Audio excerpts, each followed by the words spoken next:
आइए प्रबोधिनी एकादशी अथवा देव उठनी एकादशी की व्रत कथा का श्रवण करते हैं।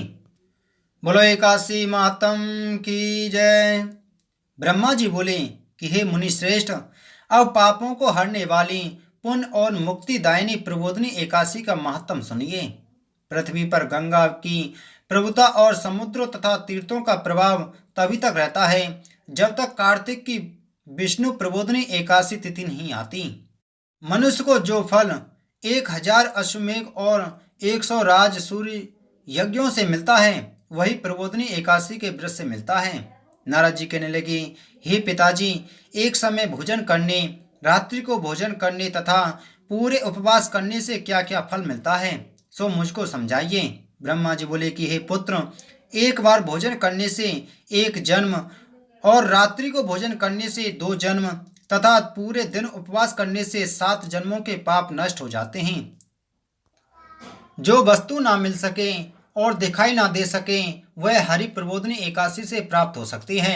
सुमेरु और मद्राचल के समान भारी पाप तथा अनेकों पूर्व जन्मों में किए गए संपूर्ण पाप क्षण भर में नष्ट हो जाते हैं। विधि पूर्वक थोड़ा सा पुण्य कर्म भी बहुत फल देता है, परंतु विधि रहित चाहे जितना किया जाए तो भी उसका फल कुछ नहीं मिलता। सन्निधा या न करने वाले, नास्तिक, वेद निंदक, धर्म शास्त्र को दूषित करने वाले, पाप कर्मों में रत, धोखा देने वाले, ये सब चांडाल के समान हैं। जो विधवा अथवा सधवा ब्राह्मणी से भोग करता है, उसका कुल नष्ट हो जाता है, पर स्त्रीगामी के संतान नहीं होती और उसके पूर्व जन्म के संचित श्रेष्ठ कर्म नष्ट हो जाते हैं। जो गुरु और ब्राह्मणों से अहंकार युक्त बात करता है, वह भी धन और संतान से हीन होता है। भ्रष्टाचार करने वाला, चंडाली से भोग करने वाला, दुष्ट और नीच पुरुष की सेवा या संगति से प्राप्त हुआ समस्त पाप हरि प्रबोधिनी एकादशी के व्रत से नष्ट होते हैं। जो मनुष्य अपने मन में हरि प्रबोधिनी एकादशी व्रत करने का संकल्प मात्र करते हैं, उनके 100 जन्म के पाप नष्ट हो जाते हैं।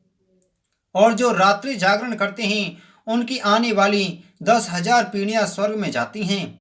नरक के दुखों से छूटकर प्रसन्नता के साथ सज्जित होकर विष्णु लोक को जाते हैं। ब्रह्म हत्या आदि महापाप भी इस व्रत के प्रभाव से नष्ट हो जाते हैं। जो फल समस्त तीर्थों में स्नान करने, गौ, स्वर्ण और भूमि का दान करने से होता है, वही पुण्य इस एकादशी की रात्रि को जागरण करने से प्राप्त हो जाता है। हे मुनि साधुल, इस संसार में उसी मनुष्य का जीवन सफल है जिसने हरि प्रबोधिनी एकादशी का व्रत किया है। इस संसार में जितने भी तीर्थ हैं, उन सबके स्नान दान आदि का फल इस व्रत से मिलता है। अतः और सब कर्मों को त्याग कर भगवान के प्रसन्नार्थ कार्तिक शुक्ला हरि प्रबोधिनी का व्रत करना चाहिए। वही ज्ञानी, तपस्वी तथा जितेंद्रिय है और उसी को भोग तथा मोक्ष प्राप्त होता है। जो हरि प्रबोधिनी एकादशी का व्रत करता है, जिसने एक बार भी इसका व्रत किया, वह मोक्ष का अधिकारी हो जाता है। मन, कर्म, वचन तीनों प्रकार के पाप इस रात्रि को केवल जागरण मात्र से नष्ट हो जाते हैं। हरि प्रबोधिनी के दिन जो मनुष्य भगवान के प्रसन्नार्थ स्नान, दान, यज्ञ आदि करते हैं, जय श्री राधे, वे अक्षय पुण्य को प्राप्त होते हैं। हरि प्रबोधिनी एकादशी के दिन व्रत करने से मनुष्य के बाल, यौवन और वृद्धावस्था में किए गए संपूर्ण पाप नष्ट हो जाते हैं। रात्रि जागरण का फल चंद्र सूर्य ग्रहण के समय स्नान करने से 1000 गुना अधिक होता है। जो मनुष्य प्रबोधिनी का व्रत नहीं करते, उनके सब पुण्य व्यर्थ हैं। अतः हे नारद, तुमको भी विधि पूर्वक यत्न के साथ इस व्रत को करना चाहिए। कार्तिक मास में धर्मपरायण होकर जो व्यक्ति अन्न नहीं खाते, उन्हें चंद्रायण व्रत का फल मिलता है। कार्तिक मास में भगवान दानादि से इतने प्रसन्न नहीं होते जितने कि श्रद्धा पूर्वक शास्त्रों की कथा सुनने से होते हैं। कार्तिक मास में जो भगवान विष्णु की कथा का 1 या आधा श्लोक भी पढ़ते, सुनते या सुनाते हैं, उनको 100 गायों के दान का फल मिलता है। अतः अन्य सब कर्मों को छोड़कर कार्तिक मास में मेरे सम्मुख बैठकर मेरी कथा पढ़नी या सुननी चाहिए। शास्त्रों की कथा कहने और सुनने से 10,000 यज्ञों का फल मिलता है। साथ ही उसके सब पाप नष्ट हो जाते हैं। जो नियम पूर्वक हरि कथा सुनते हैं, वे 1000 गोदान का फल पाते हैं।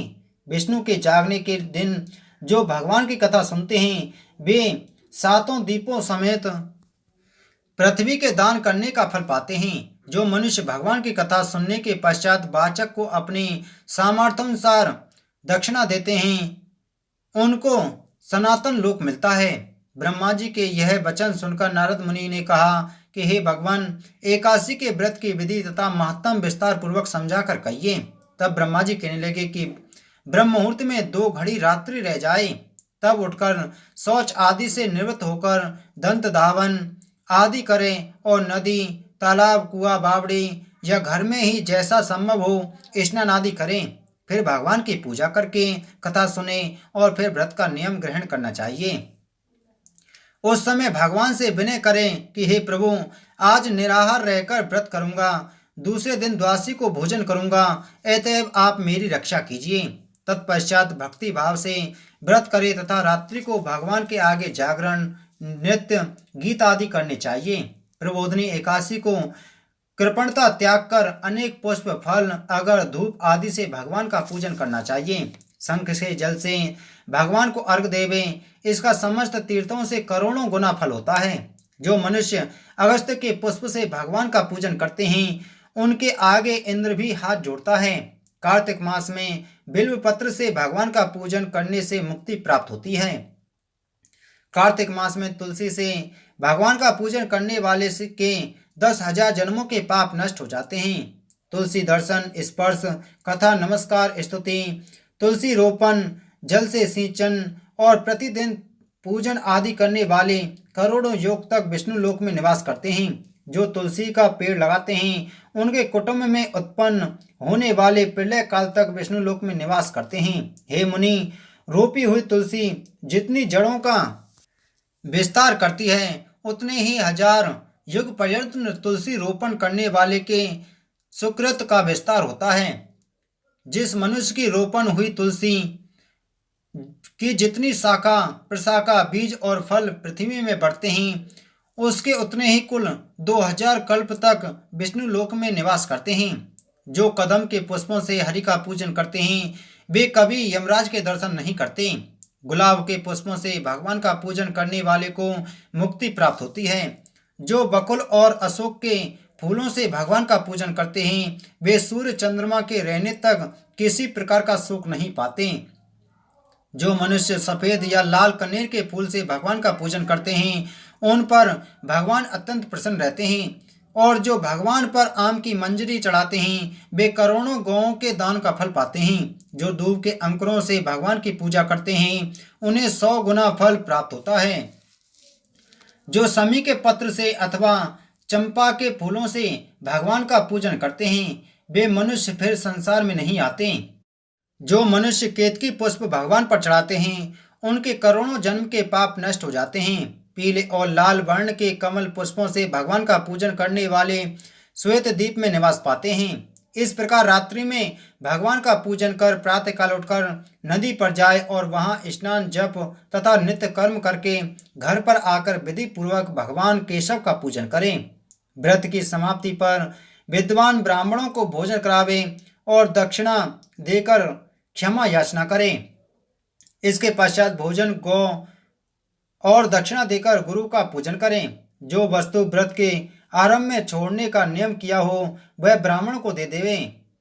हे राजन, रात्रि में भोजन करने वाला मनुष्य ब्राह्मणों को भोजन करावे और स्वर्ण सहित बैल का दान करें। जो मनुष्य मांसाहारी नहीं हैं, वह गौ का दान करें। आंवले से स्नान करने वाले मनुष्य को दही और शहद का दान करना चाहिए। जो मनुष्य फलों को त्यागे, वह फलों का दान करें।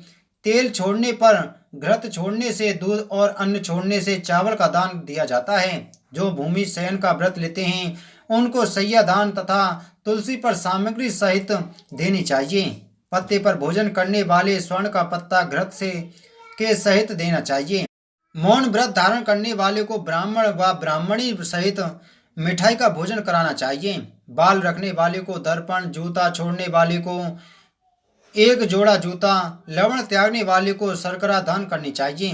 मंदिर में दीपक जलाने वाले को तथा नियम लेने वाले को व्रत की समाप्ति पर ताम्र अथवा स्वर्ण के पत्र पर घृत और बत्ती रखकर विष्णु भक्त ब्राह्मण को दान देना चाहिए।